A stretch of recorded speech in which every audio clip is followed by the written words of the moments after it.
now? Yeah, I can. That's better. Yeah, but I got an echo coming twice. It's coming through. It's really annoying. Mm.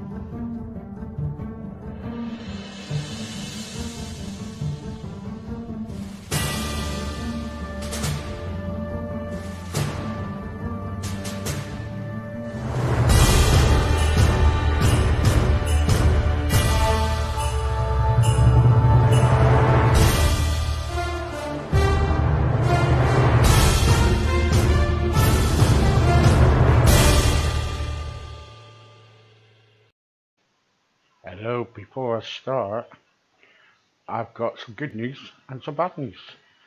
Today, well, no, yesterday, I found out of around about, oh god, 20,000 odd podcasts.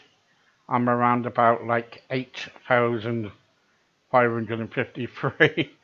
But I've been going since I'm only been going since July, so we are coming down gradually. Thank you very much for everybody been taking part in that, and it's been very good. Also, I'm sorry about the we supposed to have Marty Wild on the other day, and unfortunately Marty had problems doing some other things, but he will be back next week. He said that he will be back, and he said he's sorry about that. But in the meantime, Paul Campbell contacted me today about mental illness, and um, you know, everybody knows my story, and Paul's got something to tell me about mental illness. So I thought, okay, I'll get Paul on tonight, and he's going to explain it to you what he's got to say. So Paul Campbell. Hello, Paul. How are you? Hi, Steve. Yeah. Okay. All right. How are you? I'm okay. Yeah. So you contacted me today, and Yeah. it was something about a friend or something about he committed suicide. Yes. Yes. Sadly, over the Christmas period, I had a friend who sadly took his life, and um, and it shook me to the bone because I got to know him really well. I'd only known him in fairness for a few months, since about October, November time. So I worked with him, the workmates, and spent a lot of time with him. And I knew he was having problems, but I really didn't expect to find out what I found out yesterday. And it just struck me that this is probably the time of year when people who were fragile, mentally fragile, probably most at risk of doing something stupid and taking the option of suicide. And it's a massive thing, and especially male suicide. Mm, Something like 75% of suicide are by males between like 15 and 50. And there's mm. pressure on them to compliment, and there's pressure on people and women as well. And I think with the COVID situation, which you really had, there's just been so much pressure on people. And I just worry that there's people out there who might be on the edge. You know what I mean? Yeah, Where you might be yeah, close yeah. to it. I thought, Mm. what can we do? Can we do something just to pull them back from the edge? The trouble is with the COVID, though, see, no one knows. No one. The trouble is, a lot of people out there at the moment. We're all on tender hooks. We don't know what way to turn at the moment. Turn left or turn right or whatever. We don't know what to do. Yeah. People losing their jobs. I get it today. I had it all day today from different people. People saying to me, "I lost my job. I don't know what I'm going to do, Steve. What can I do?" Things like that. And the trouble is, for me, okay, it's kind of like, it's good to help people, but also you feel really sorry for them because they got families too. You know what I mean, Exactly. Paul? Every life is that is lost. It's not just that life; it's the devastation to the family, the mother, the father, the children particularly, and brothers, sisters, and even friends, and even like a work colleague like me. We Mm, feel And what's awful about suicide, Steve, is that people get close to it and they can just tip over the edge.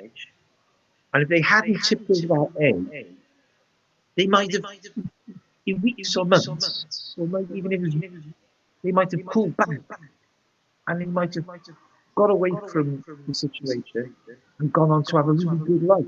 That one little time in their life when they're close to it, and once you've done it, there's no going back, and Yeah. you leave devastation behind you. Some people see it as a way out, and I I've know, encountered but it a few times in my life, and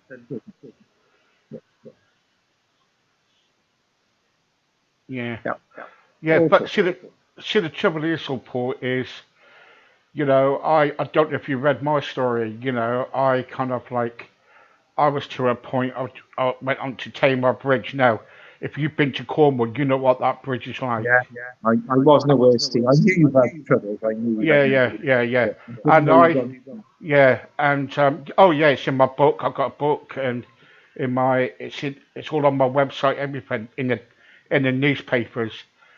And what it was to me, when I had a relationship broke down, I or if it or if I was depressed, the bridge was right up the road, and I come to a point in my life where I had enough.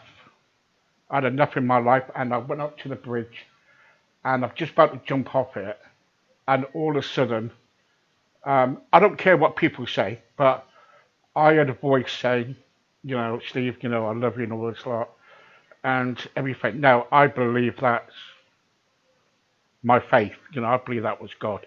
But that's what I said to myself. But then all of a sudden, I was arrested by the police. I was arrested by the police under the Mental Health Act, Section 21 of the Mental Health Act. They put me into a cell for the night, which was totally wrong. They shouldn't have put me into a cell on my Yeah, own anyway. I didn't see a doctor until the morning, right? When I saw the doctor said, "Sorry, but we're going to take you to a psychiatric unit." Now, let me explain to you before all the listeners and everything about a psychiatric unit. At the psychiatric unit, it was a acute unit only for people who are depressed or on the verge of suicidal. So it wasn't one of these things that you see on television and everything when people say it's a nut house. It's nothing like that. Nothing like that at all.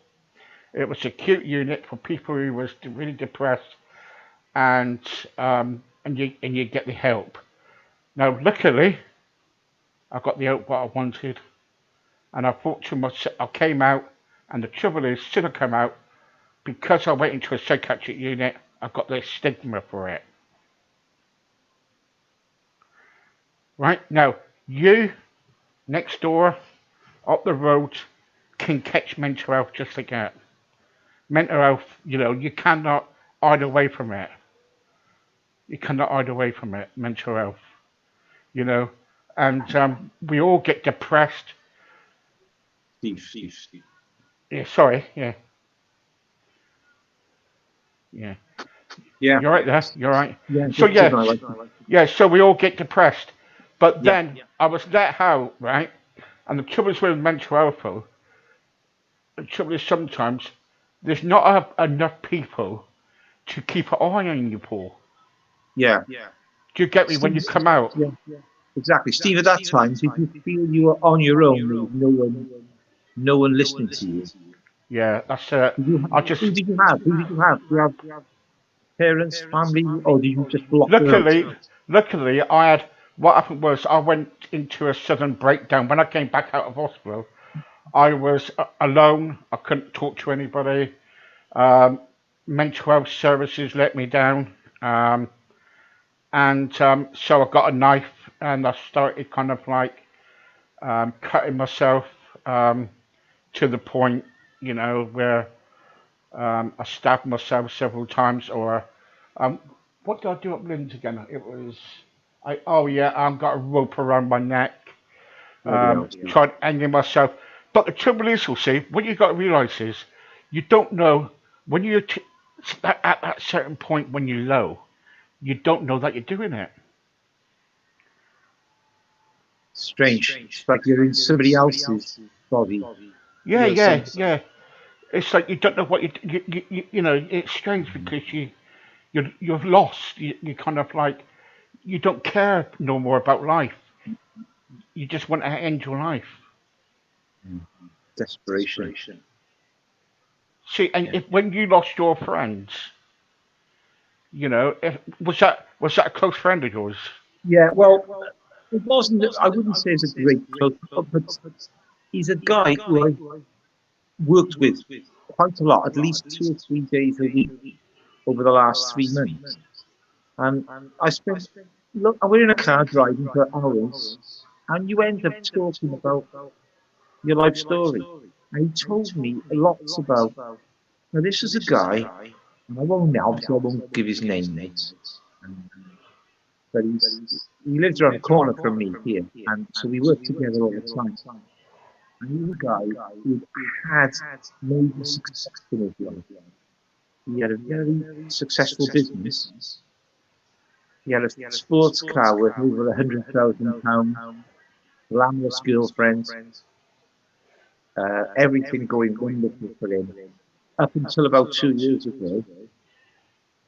And for some reason, the business turned bad. He had issues. He started losing money. Where he split up with his glamorous girlfriend. Things went downhill. He got into money woes, and the business collapsed. And earlier this year, he turned to alcohol,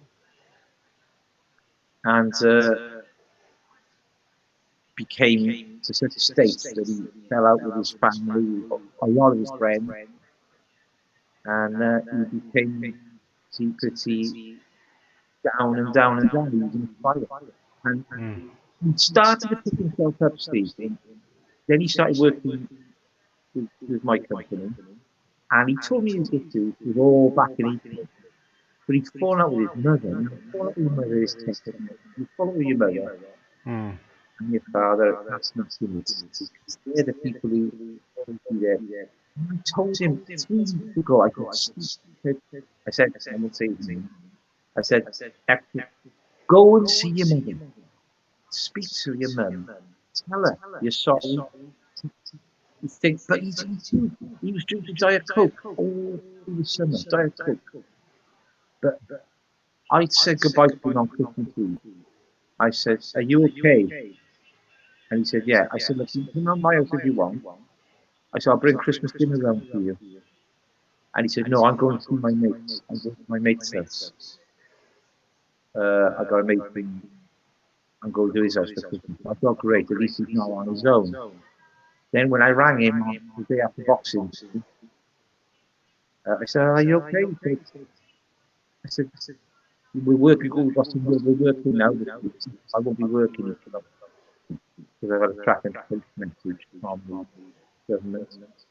And I said, "Well, didn't you go to your mate's house?" He said, "No, I didn't go." It's December the 27th. So I said, "Well, have you tracking taken?" So I didn't speak to him then for another 3 days. Tried ringing on 30th and no answer. Tried ringing on New Year's Eve, no answer. New Year's Day, no answer. I thought there's something. I thought perhaps he had gone away. Mm. Anyway, then we came to the sad conclusion was yesterday when I decided, and my wife prompted me to, we've got to go round to his flat and see what happened. We went round there, and I could see there was car there. The neighbour said the car had moved for 5 days, and the window had been boarded up. So this is strange. But I said, this is not good. I could only see through, slightly through the window. There was cans, empty cans on the floor, and empty cigarette packets. So I rang the police. I said, "Look, we've got a problem. My friend is, I'm very, very." The police came round straight away. And they said, "Who are you?" I said, "I'm a friend." And they says, "Well, we were here yesterday, and I've got to tell you, your friend is deceased." And I shook me straight away. But what had happened, we had a substance that obviously alerted them. They'd been round the day before and found him dead in his flat on his own. It's so sad, Steve. A What do you think? man in What his do you think? 50s. What do you think of that, Paul? When you offer somebody help, Mm. and all of a sudden they say to you, "No, I'm okay," and things like Yeah. that, and all of a sudden you hear that he's dead. Oh, I think that's typical, probably. But he was a proud man, very proud man, you know. He's in his 50s. Loads, look, clever man, brilliant businessman, you know. He wins a lot of money. But it all went wrong, and I tried to pull him back. I tried my best, Steve. And sometimes I think, did I do enough? You know, you sort of Mm, back. I wish I'd done this, X, Y, Z. And mm, you can only do so much. yeah. But you know, obviously, people who are special subject to me who can. I felt awful. It shook me, Steve. So that's why I rang Yeah. you. I know you talk about it a lot. And, you know, Yeah. we've done a little bit of charity, Yeah. Yeah. I raising think the money for trouble them. is, I think the trouble is, Paul. I think sometimes we can do so much for people, right? But at the end of the day, it's their choice if they want to get the help or not. You know what I'm getting at, Yeah, of course. Yeah, you can only do right? so much for them. So you only can go up to a certain amount, and it's like now with what I do now is all these podcasts I do and the radio and stuff. Now I've got to have a counsellor on board, Right? right? By law now, because I've been Yep. told that to get a counsellor on board, just in case if I get people who speak to are really down low, depressed, Mhm. and suicidal, because it's the way it goes. But you only can go up to a certain level, and then sometimes you think, okay, I think I've done enough for this guy, and then you've got to give him a choice. You've got to go and say, you've got to go and seek help. Well, then you should call them the experts, obviously. But then if someone don't want to see an expert, they won't see a bloody expert. They won't do it, Well, will they? the trouble is, if you're in debt, if you're really in debt up to your eyeballs in Well, debt, right? yeah. If you're really up into it, and if you lost, can you imagine it? If you lost your business, and a lot of people are during this lockdown, right? They're in debt, right? There's a lot of families are in debt and everything, and all of a sudden they don't know where to turn. There's around about, I put a post up today, I think it was 300 people last week, Paul, Yeah. actually committed suicide. Was it that many? Yeah. It's 300 people last week. crazy. It's 18,000 a year, something like that. Yeah, yeah, Crazy, you yeah. know. A lot of people. And do you know what the worst period is for suicide, Steve? It's Christmas and January, particularly January. This is why I think if anyone is listening who is in that frame of mind where they're thinking, uh, I'm useless, I'm rubbish, lost points, I'm better off gone. I think they need to realise that January is the worst month. Once you can somehow get through January, February, Mm, if you can get through these dark months, then there could be a next year could be so much better, you know. So much yeah, this yeah. is what we and particularly about with money. With money, I think financial issues are one of the major reasons for suicide. Of course it is. Yeah. Now, no one has ever died from being skinned. From have no, if, if you get made bankrupt, you don't die. If you've never got a penny, if you owe 50 grand, 100 grand, you're not going to die, and you can still have a life, even if you owe 100 to your life. Even if you have to go through the horrors of, bankruptcy, what have you. People get bankrupt, they come out the other end. They're successful businessmen again.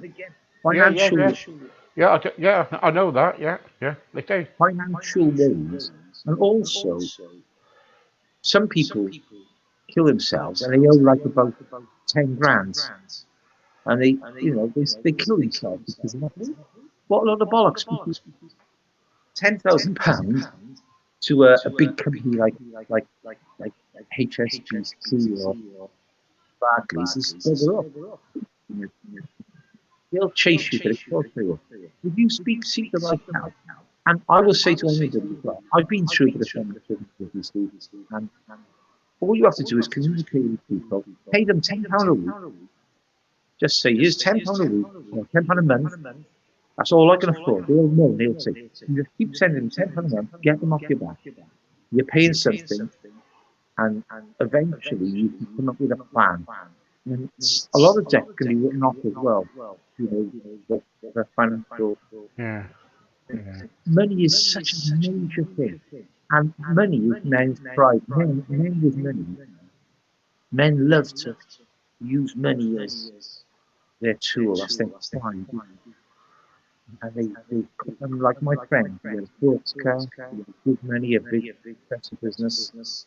Suddenly, he couldn't go out and say to people, I'm the next man. And his world was taken away from him. And to try and be honest and say, well, it's gone, and now I'm a humble. But we can all build back up again, Steve. Tell me, all build back up. of course we can. We can all build up. Yeah, yeah, we can. And you're totally right there. And and we all sometimes kind of like we go to a point in life where we go to the bottom of a pit, and and we're trying to Not get. everyone, Steve. Luckily, some people don't have that. Do they? Well, But most of us have ups and downs, don't we? some people do.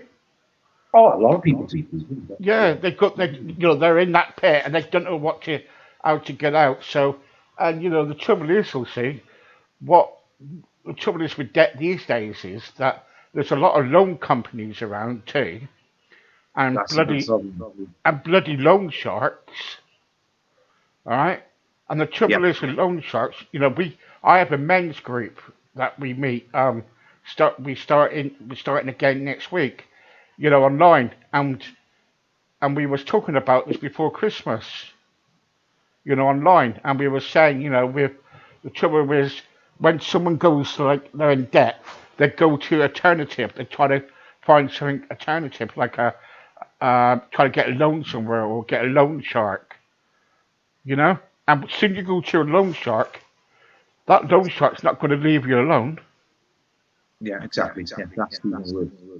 Even worse, you would spiral in even further. I mean, there's good companies out there who can manage debt. There's companies who will communicate with your debtors for you. And what the best ones will do is they will pay them 10. If you've got 5 debtors and you pay them all £10 a month, it gets them off your back. Yeah, yeah, they can't do nothing. And then you work out a plan. Mm. And quite often, the plan, well, obviously, if you I always say, 3 people you've got to pay is debt you've got to pay. First priority is the roof over your head, and that's either a mortgage. If you've got a mortgage, for God's sake, keep the mortgage going. Try and, because especially if it's a reasonable mortgage, if it's a flat mortgage, where you're paying massive. But I mean, my friend has a mortgage 285 a month. I said, well, you're not going to rent anywhere for that. You've got to survive. You've got to keep it. To rent a crappy flat, in a city now is £90 a week. There's too many rent. Then you've got your utilities bill, your gas and your electric, and then you've got your council tax. Those things you've got to keep. And if you don't pay them, you're gonna get locked up and put in prison. You've got to Of do course it. you are, of course you are, yeah. Those are very expensive. Things like credit cards, and things like bank loans. People decide pay them 10%. Mm. And I'll be fine for it, so you find these guys. We don't have credit cards. We don't have No, credit cards, no. no, I don't. I got one. I just got one that I had loads of years ago, and I got in trouble with them. So I got one now, and I just Yeah, do. I'm gonna bet that I built myself back up. yeah, Into yeah. trouble. See, we all been down that route where we kind of like, And I tell you, loads of people are too afraid to admit they've got they have 20 grand in credit card cards. They can never admit it, and they're more interested in going, how you guys trainings and their flat screen TVs. You can't run away from that, no, forever. no, you But can't, the you point can't order with it. is, no debt in this world is worth suicide. But people do, Rosie. I know, I know. And But it's the people, number, it's relationship and debt. Those two things are what drive people to suicide. And it's self-esteem. Your self-esteem goes down so low. I'm no expert, even not a counselor, but I've been through my wife had a good friend who committed suicide and I was shocking. And she had a lot going for her. She had a history of mental health and she sadly committed suicide about a year ago. And even sometimes people think, well, they've got lots going for them. But communication with others is family and keeping communication with your friends. yeah, But yeah. it's a complicated problem, Steve, isn't it? It is, yeah, yeah. The trouble is, Rosie, I was speaking to somebody the other day, and someone said to me, Steve, I've got a big house, I've got a swimming pool, I've got everything that I want. I've got cars, I've got everything. I says, are you happy? And she turned around to me and she said, no. She said, what I want next is I want a bigger house, right? And I'm thinking, what about life? You know, you're lucky, because she was knocking people down who had mental health problems, right? And I'm thinking, hang on for a second, before you carry on, you could all of a sudden kind of like have a nervous breakdown or have mental health problems. Anybody can get it, and could be depressed, and kind of suicidal. You know what I mean? I've been lucky, Steve. I've never that way when fortunate. Even, Have you ever things happen. felt low? Have you ever felt low? Oh, of course, I have, Steve. Of course. Yeah. Yeah. I've had difficult times with many relationships. I'm lucky. I've managed to sort of put things in a box and say, right, best can. But I know some people can't do it, and we're all different, aren't we? And we all know people we know some, aren't we? I mean, I think that sometimes some people, uh, not they don't deceive, they play on mental health and pretend they're mentally healthy. And some people use it as a, stick some support. They just want to cry out. And that's the problem. There's some people who are always mental, and really they're not. And there's some people who never expect them to be mentally ill, and suddenly they commit suicide, and that's the real tragedy. Death. When people take their own life, especially young people. I'm from Mm. Bridgend, and there's a history in Bridgend of people taking their own lives. There's numerous cases of young people taking their own life. It's so sad. I mean, whatever age you are, it's sad, but Yeah. we're a young person. If you're 20 or 18, 20, no matter how shit things are, you've got years and years to make it better. Even if you Yeah, have two for or sure. three Yeah. years. Yeah. Look at us, Steve. We're 60 now, and even I think, I think I put you in it. I think I was better than 70. It's all about that strange click in your brain which Mm. makes you go down instead of up, and Mm. hard to quantify. But see, the trouble is, you see, it's like any, anybody can kind of like suffer with mental health problems, and And if people say, you know, you can't, then they're totally wrong. They're totally wrong. I know multi-millionaires. I remember Alan Sugar. He was talking about it when he was saying like one particular time a deal went wrong, cost him a few £1 million, I think. Okay, and he's got money in the bank, yes, but because he lost all that £1 million, he felt like chucking himself out of a window. You know what I mean? So Yeah, you yeah, know, people do come to a point in their life where yeah, they're thinking life is not worth going on no more. And when you're young, the trouble is when you're young though, right? Also, people turn to drugs, alcohol, yeah, and all those things because they think ah that that kind of the drugs or the alcohol will take away that problem. But don't forget, you got the morning after when you get up or something, and the problem's still there. yeah, yeah, All it is. right. Yeah, yeah. Well, my friend, um, he talked to me about his alcohol problem, and I said, "Oh, well, when things are better, we'll go for the pints." And he said, "No, I can't. I can't go for a pint or 2 pints or 3 pints. If I start drinking, I've got to get vodka. I've got to drink neat vodka, feel it trickling down my throat, burn my throat, and I've got to get totally wasted." Now, me, I enjoy. This is my friend, my good friend, Stella. I like Stella. I drink beer. But I enjoy the drinking beer, and I have 3 or 4 pints on a pub, and sometimes I have 10 pints. Mm. But some people with alcohol, they don't stop until they are totally wasted. And Yeah. obviously, drugs is the same thing. You Mm. can't have a little bit of cocaine. You've got to have mass. Some people, being able to, some people can control alcohol and drugs, and that's when it gets really sad. And my friends, I know he told me, "Yeah, I'll have Diet Coke," because I was in a pub with him, and he had Diet Coke, and he knew if he started drinking, no, that's a dangerous point, Steve, isn't it? I've never been in that situation. I'm sure a lot of people have, where they know if it's like I know smoking for some, you have 1 bag, you kind of about 2 bags a day, you smoke 20 a day, don't you? But alcohol and drugs is make, and there's no easy answer for either, Steve. Mm. It's the trouble is, I remember my mother. She died of smoking.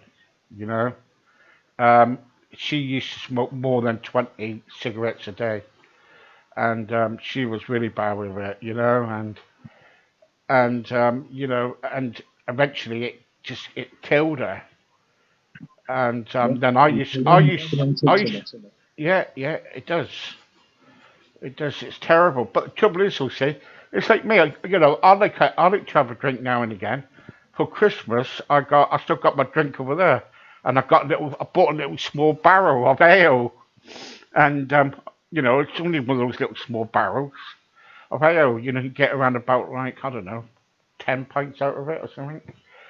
So I like to have a drink now and again, and but I don't go to a point where I'm wasted or I feel to a point where I've got to do something stupid. You know what I mean? Yeah. Well, Steve, when I'm out on one of my eldest nights out, if I'm not driving, I do get pissed. I love it. I love just, I don't do it, but when I'm in the atmosphere, I'm a big Elvis fan, I'm a Yeah. big Oh, yeah, Sting yeah, fan, yeah, yeah. and I've missed this so much, being out and enjoying life and enjoying, but in a way, I think the people who struggle, not being able to go out and have a blast and having a night out and again, even just having a drink and going out till 2 in the morning, that's probably affected a lot of people, hasn't it? You're not being able to enjoy life. This is Mm. why I'm worried about this particular time of year, Steve. January is known always as suicide numbers. The more suicides in January, especially the end of January, because the weather's crap, people get flu and what have you. Yeah. People have spent out over Christmas. They put on weight. They're miserable, and January can sometimes be bad month for people. So what can we say to people who are thinking that way? Well, I just find it. What I'm saying to people now is like, I just say to them, look, if you feel like that, then you must get help. And if anybody is listening now on my radio or on here, then or you will later on, either kind of like contact us. We have got somebody who can speak to you. Yeah. So there's a good person involved, Yeah, Steve. Is there, yeah, yeah. what's the contact details? Yeah. I will You put it pass it all on. on. Yeah, yeah. So, what me and Paul's been talking about, if you've come to a point in your life where you've had enough and you feel suicidal and you want to end your life, can I just tell you something now? I'll tell you a little. Life is worth still living. Exactly. Whatever happens in your life, it's worth living. Okay? You might not think people, you might not think people don't love you, but they do. You know. And I know somebody who died, who committed suicide around about 2 years ago, and he said to his friend before he took an overdose. He said, "You know what?" He said, "I haven't got many friends, but he had 100 people come to his funeral from Facebook. That surprises me. So you never know. You never know. You can say that you haven't got a friend, but at the end of the day, you have got friends out there. And all you got to do is just ask for help and don't do it. There is, contact me and I can pass you on to different people. I can do. I'm going to put on my counsellor. She's open 24 hours a day. You can talk to her about anything you want. It's strict. She doesn't come back to me. It goes straight to her. She'll talk about it. And if she wants you to, feels like that you need help, she will pass you on to different people, doctors, etc., who need help. Fantastic, Steve. Brilliant. All right. And the important thing I would say is that money problems they can be sorted. Even if you owe more than you ever thought you would. No one ever died from owing money to people. Mm. And, there are ways around that. And that is no way is money ever a reason to Mm. take money. And even with the other things, relationships go sour. You look at the stars, sometimes they have 7 or 8 different marriages, don't they, when they bounce back. Yeah. If one goes sour, it's awful. But people recover from relationship problems, and Yeah. people have new relationships. I said, Or, and if you're 16 or 17, or you're listening to this, if you're young and you're saying, oh, my relationship is all done with, I'm not going to meet anybody anymore, you're totally wrong because you will do. yeah, even if you're 70, You know what I mean? You yeah, definitely any will. age. Yeah, you might meet someone better anyway, won't you? Exactly, yeah. So that's what I say to people. So, Paul, thank you for your time. Yeah, I gotta go now, Steve. I, Been I know great. you are because you're being kicked out. I know, Yeah, but my niece is giving me shit, yeah. yeah, yeah. Yeah, Okay then. yeah, I'll come back on and sing a few songs for you next time, Steve. Okay then. Take care. Thank you, All Paul. the best. Right, bye bye. Thanks. Bye.